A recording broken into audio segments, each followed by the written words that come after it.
The following is a message from the Superintendent of Santa Fe Public Schools, Dr. Veronica C. Garcia, about the safety and security at our schools. Hello, my name is Dr. Veronica C. Garcia, and I have the honor of being superintendent here in the Santa Fe Public Schools.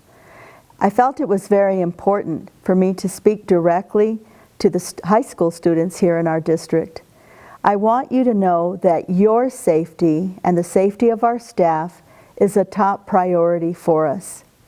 On a personal note, I also want you to know that I'm a mother and a grandmother.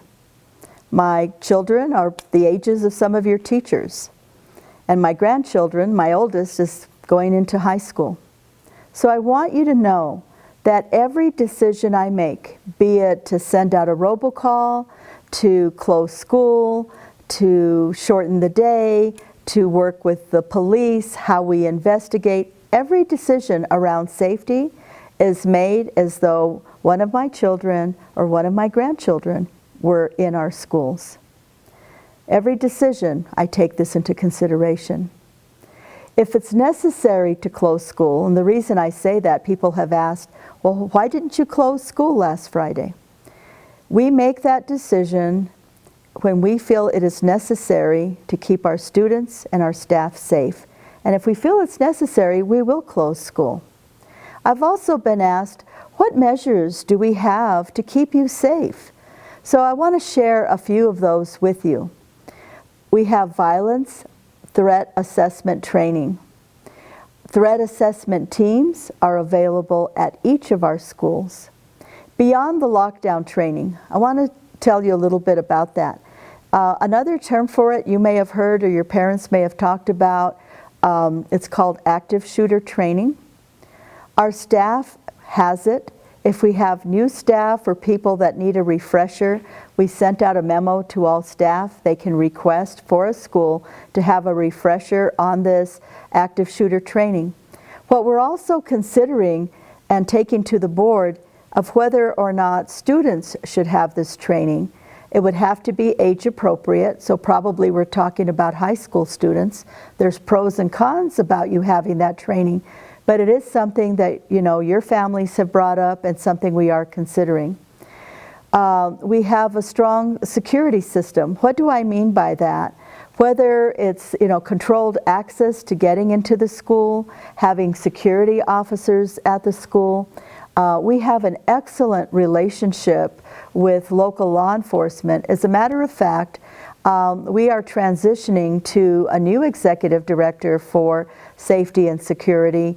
Mr. Romero will still be a part of our safety team, but he's taking a new position in the district, is actually the former deputy chief of police here for the city of Santa Fe, Mr. Mario Salvidres. You have drills, right? Lockdown drills. You have fire drills. You have all kinds of drills in the school. And just a little sidebar, if something were to happen at school, you are so well trained in terms of what to do. I worry more about your out of school time if you're at a mall or if you're even at church or at a theater, right? And I hope that you will utilize some of the things that you've learned here at school in those instances. If you look in your classroom, you will see an emergency response guide. It has several tabs, whether it's a gas leak or it might be a weather-related emergency. There are protocols for every type of emergency. We have regular safety committee meetings to review security and safety data. We have what's called tabletop exercises, but it actually simulates who would be where if there was an emergency at a particular district. Let's say there actually was some event where we had to maybe shut school down with you in it for, let's say, and where do the parents go to reunite with you? Where does the media go? We practice all of these scenarios and to be prepared for any kind of emergency.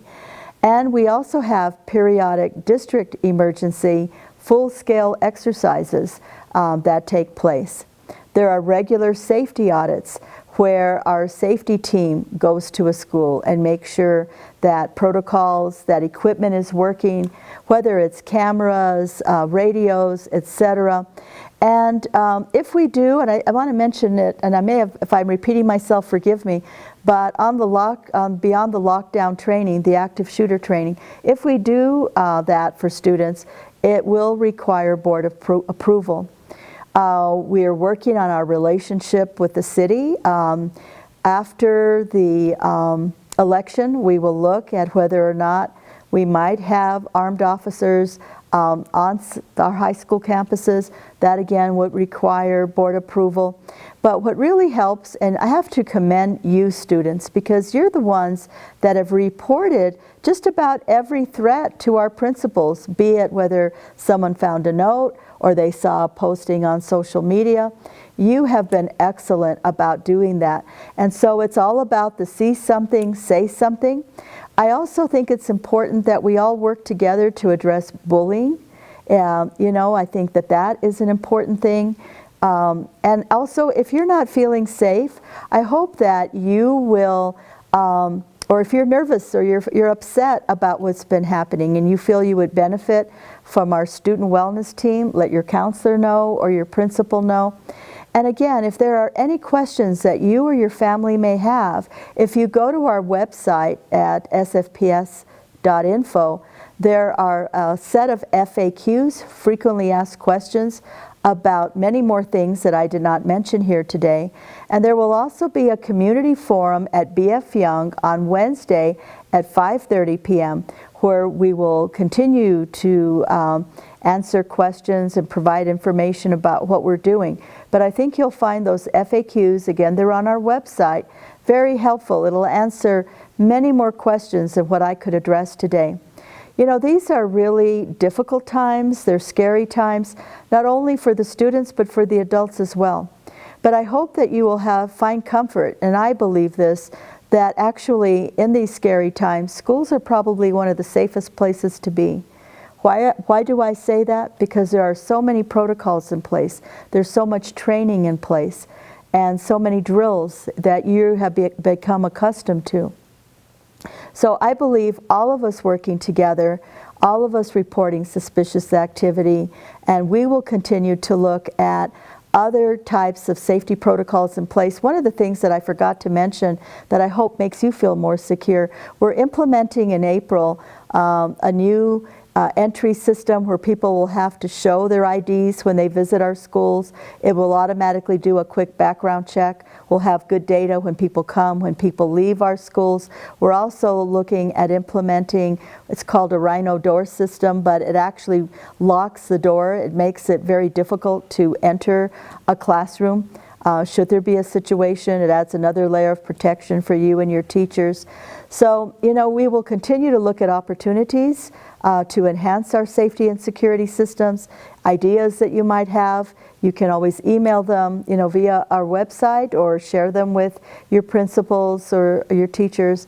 And just know that we really care about you, we love you, we want you to be safe, we want you to feel secure and happy here in our schools.